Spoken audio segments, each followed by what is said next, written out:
2 days away from BYU beginning what Aaron Roderick calls the toughest stretch in BYU history when the 18th-ranked BYU Cougars visit Arizona, rainy Tucson. More on that in a moment. Oh, yes. And that means the first midweek injury report was released last night. The Big 12 mandates this, Jason. So let's take a look at what the Cougars are dealing with personnel-wise as they head into this game with Arizona.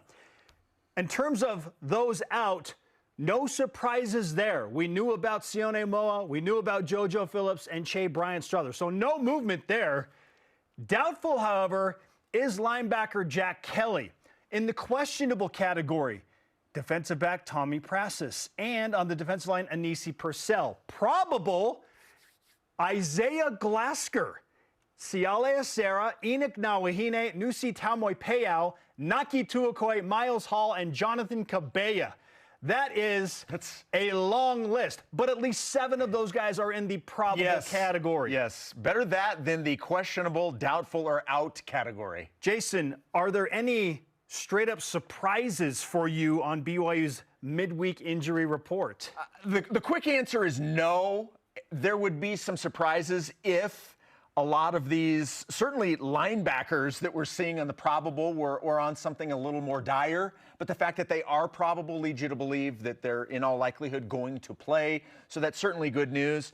No real surprises. Quite frankly, I think the one thing that every BYU fan was waiting to see was the official designation for linebacker Jack Kelly. Oh, yeah. Was he going to be officially out? Is he doubtful? Is there any chance he plays? I think we're all assuming that he's probably not going to play this week. Sure. And then you can just see what happens. But doubtful is certainly better than out. And I think that shows that hopefully maybe this isn't as long-term as maybe it looked at the time. Okay. Now, for what it's worth, and I know that this is already out there because the media watched practice, or not watched practice, but was available after practice yesterday. Jack Kelly was in pads. He was wearing a green jersey, which means no contact.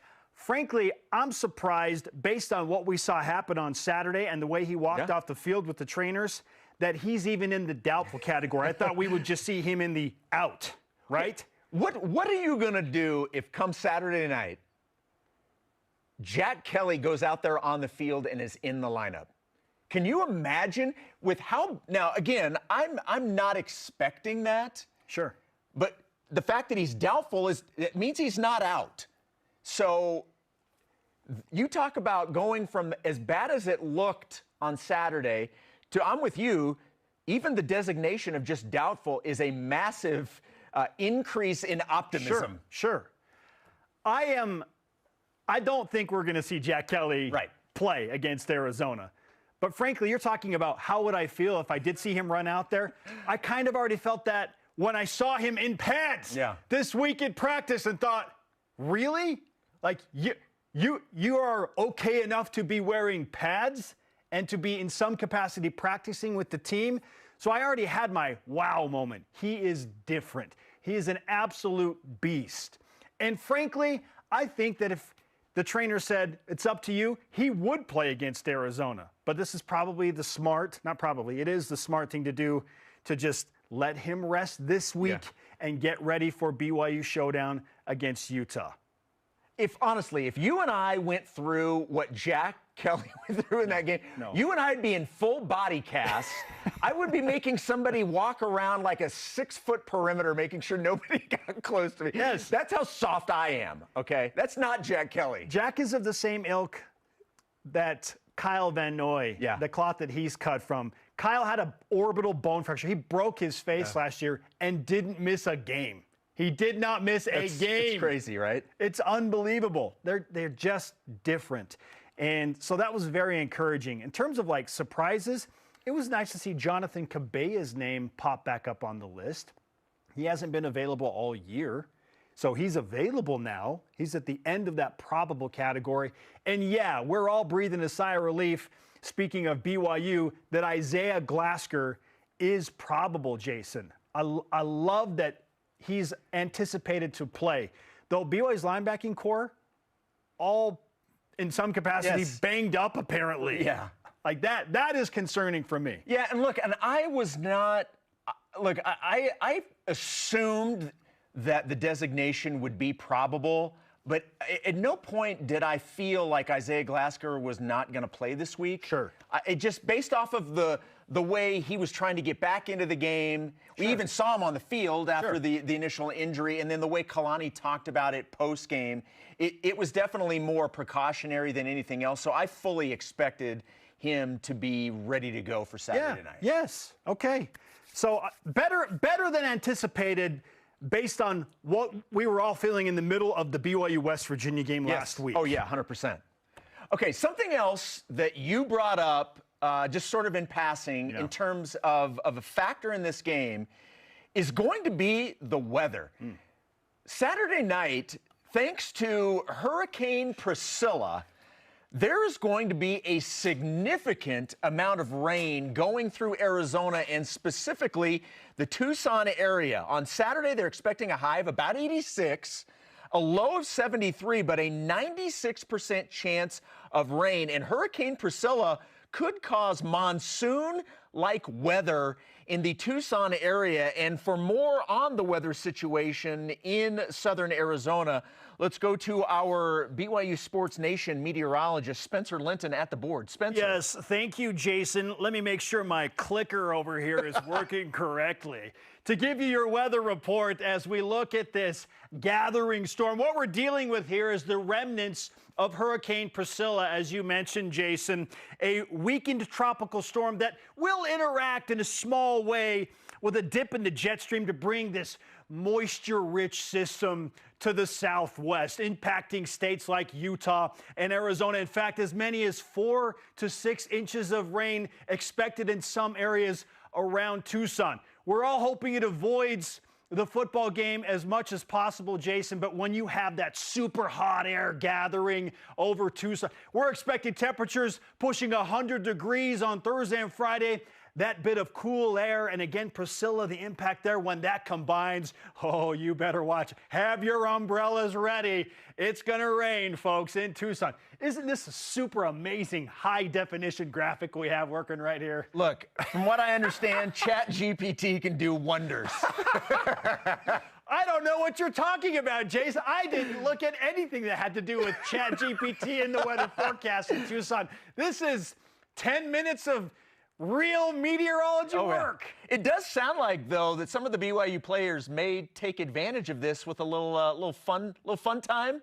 Yes, Justin Kirkland, notably, is not afraid of the rain, and he will celebrate in unique fashion if indeed it is, offering up copious amounts of precipitation and the proper situation presents itself. Yeah, I tell you what, if it's raining in Tucson and I make a play, you're going to see a penguin slide. You know what I'm saying? I've never heard it called a penguin slide, but as soon as he mentioned it, I knew exactly what he was talking about.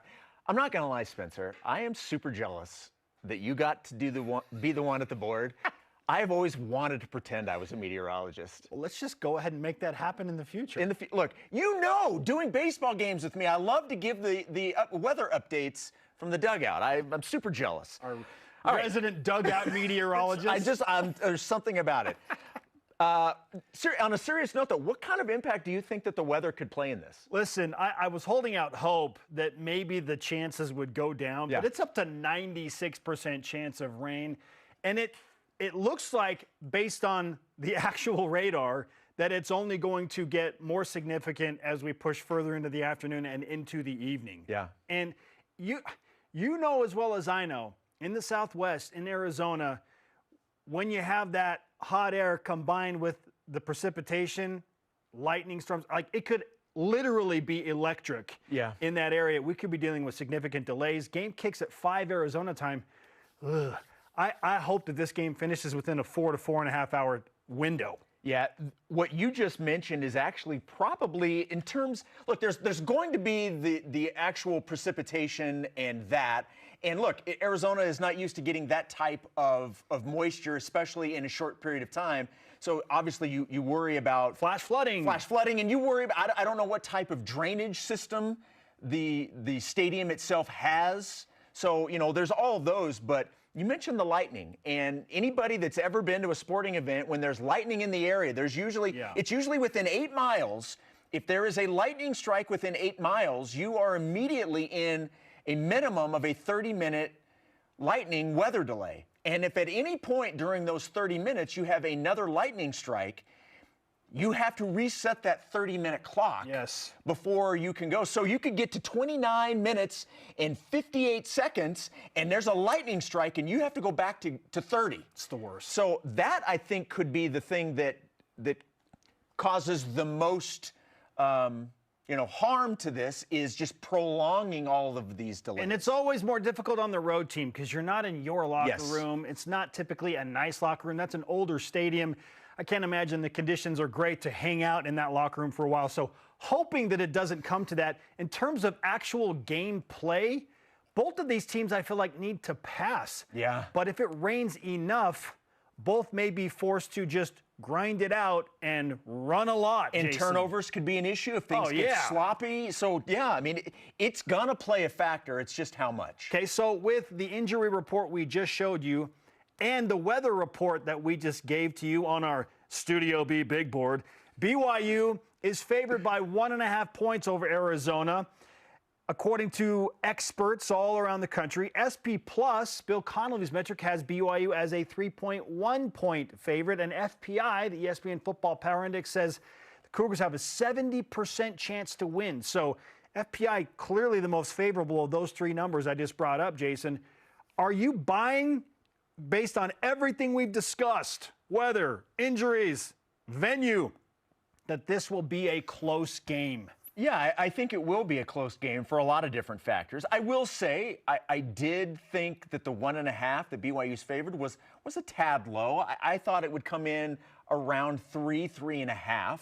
So, but yes, I do think this is a close game, especially when you look at just how well the Arizona defense has been playing. And it's not a situation where, well, they're really good against the pass, but they give up the run. No. They're actually good against the run as well. And so I think you've kind of got strength on strength here, where BYU's offense is really starting to click in. You're starting to see the down the field passes and those big chunk plays.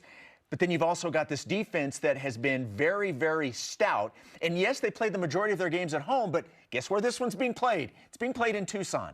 So yeah, I think it's fair to say that this game will probably be close. This has all of the makings of a whoever has the ball last wins the game type scenario. And I know those, for fans, often feel like the worst type of games. But I don't see how one team or another, outside of just crazy turnover issues for only one side, turns this into a runaway. Right. Like, when you have this much rain in the forecast and BYU is not at full strength on defense, which certainly will benefit Arizona and what they're going to try and do a little bit. Noah Fafita, if Jack Kelly doesn't play, the happiest guy on the planet should be Noah Fafita. Hey, let's also not forget, if there's going to be a flood, Arizona's quarterback is named Noah. We pointed that out yesterday. Should we be concerned with this? Maybe. Maybe. Just saying. It feels like it's going to have to be one in the trenches. Yeah. And when it's that type of game, more often than not, it's close because you have physically worn down your opponent. I don't dislike BYU's chances in that regard. In fact, it might actually favor BYU if that is the case. Because Arizona, they know their greatest strength is the arm of Noah Fafita. Yeah. So if they can't do that, and there are turnover issues and interceptions and fumbles and tip passes, yeah, maybe BYU takes a little bit more advantage of that and win the game by a touchdown. But I do expect this game to be a one-score game. Yeah, I think it's going to be one of those ones where everybody, both sides of this, whether you're a Cougar fan or a Wildcat fan, everyone's going to be on the edge of their seat until this thing comes to a conclusion at the end. I think you're going to have to wait to the end on this one. Buckle up, and it might be until midnight, too, depending on how things play out. Settle in for a long, That'll be so exciting for you on the sidelines, too, by the way. Are you taking rain gear? Someone asked me, are you wearing the white pants? I'm like, no, I'm not wearing my white pants in a deluge in Tucson. Maybe underneath my rain gear. you know, for good vibes. Sure. Okay? But yeah, I will have the golf rain gear on. And it's after Labor Day. What is it that you do or you don't after Labor Day? I never know. I forgot about that rule long ago. You're not supposed to wear white after Labor Day, but that rule died in the 80s, Jason. It died in the 80s.